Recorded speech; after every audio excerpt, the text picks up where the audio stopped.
The Emergency Operations Center is about 11,000 square feet. It's got a wide variety of resources available to it. We're going to talk a little bit about those resources. One of the most important things about an Emergency Operations Center is communications, the need to communicate with other agencies and other jurisdictions. So what you'll see on the west side of the building is our communications tower. This is a 50-foot tower that right now has some satellite equipment that's been installed. Towards the top will be a microwave dish that allows us to have communications with the rest of the network, the computer network for the county. And it allows us also to have another dish in which we are going to be working with the Sheriff's Department on a video system that gives us video from the Sheriff's Department helicopter. So all that equipment's going on that tower, and that tower, again, helps make for a more robust communications network from the EOC. So one of the things the engineers worked with us on is coming up with this new system called PERVIOUS concrete. PERVIOUS concrete's pretty cool because what starts to happen with this is as it rains, instead of just running off the system, it simply goes right through the concrete, and it basically allows us to get the groundwater resaturated. During the regular business day, this serves as a reception area and also as a check-in point for the building itself. After somebody would log into the desk here and check in and make sure that they're the person who's supposed to be here, they'd be issued a card, and the card then goes through their security system, and then with the security system, they're able to get into the main doorway. This ensures that people are here who need to be here, and people are, in case of a pandemic, for example, they might get a physical evaluation and get checked to make sure they're not sick. It's designed to protect the building, which of course serves the county and its citizens during a major emergency or disaster. We were really lucky. County ordinance requires that a small percentage of construction costs goes to the Art Commission to make sure that the Arts Commission has art available at the various county locations.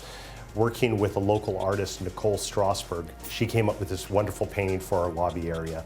We've got some of the other artwork of Nicole's inside the building, and it depicts the beginning of the Gap Fire and some of the other fires that have affected our area. So it's really a nice addition and complements the building really well. This is the incident management room. It's 3,100 square feet, and it's made to house the main incident management team, and it's got about 40 or 45 different positions here.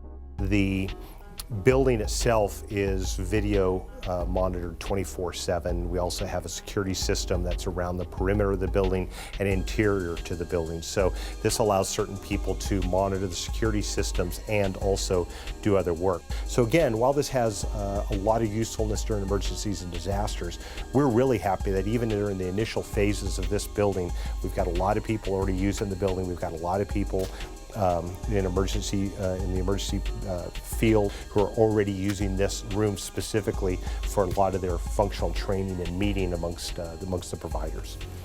One of the things we wanted to focus on was communication amongst the EOCs. This unit, which is a Polycom unit, is basically a computer teleconference system.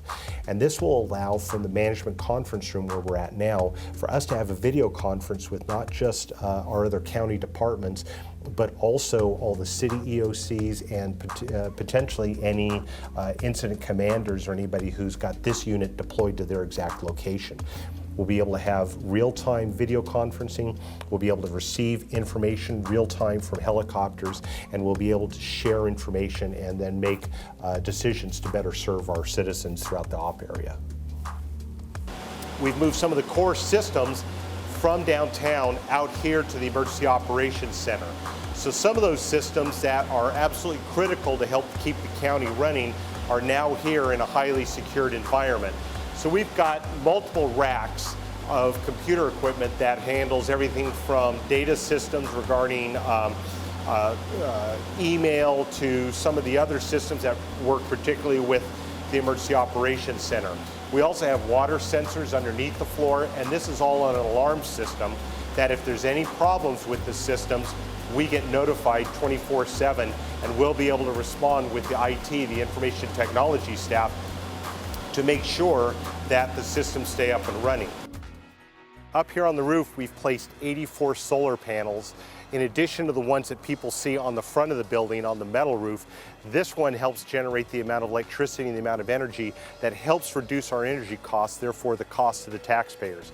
The building's surrounded with lightning protection. What we're trying to do is, by sinking everything down into the building itself, is we're trying to minimize the impact to our neighbors who have been great with us through this project, and really trying to build a good, robust facility that people can depend on.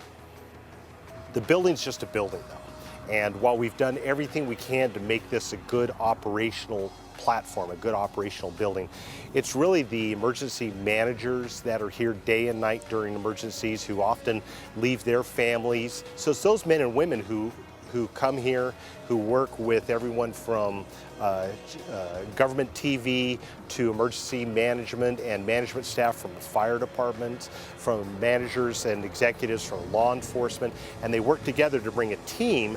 And this building certainly just serves as that area where that team can really work better together, because you're not in cramped quarters.